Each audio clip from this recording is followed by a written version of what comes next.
যদি কোরআনকে বলা হয় কোরআন, তোমার নাম কি? কোরআন জবাব দেয়, ইন্নাহু লাকুরআনুন কারীম। কোরআন বলে, নিশ্চয়ই আমি হলাম সম্মানিত কোরআন। যদি কোরআনকে বলা হয় কোরআন, তোমাকে কে নাজিল করেছে?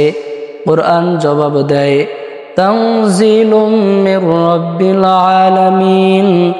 আমাকে উভয় জাহানের প্রতিপালক, যিনি আসমানের মালিক, যিনি জমিনের মালিক, মহান রব্বুল আলামিন অবতীর্ণ করেছে।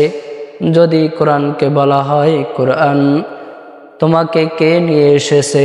কোরআন জবাব দেয়, নাজালা বিহির রূহুল আমিন। আমাকে জিবরাইল আমিন নিয়ে এসেছে। যদি কোরআনকে বলা হয় কোরআন, তুমি কেন নাজিল হয়েছো? কোরআন জবাব দেয়, হুদাল লিন্নাস। আমি মানুষের হেদায়েতের জন্য, মানুষের পথ প্রদর্শনের জন্য নাজিল হয়েছি। যদি কোরআনকে বলা হয় কোরআন, তুমি কোন মাসে নাজিল হয়েছো? কোরআন জবাব দেয়, শাহরু রমাদান আল্লাযী উনজিলা ফীহিল কুরআন। কোরআন বলে, আমাকে রমজান মাসে নাজিল করা হয়েছে। যদি কোরআনকে বলা হয় কোরআন, তুমি কোন রাত্রে অবতীর্ণ হয়েছো?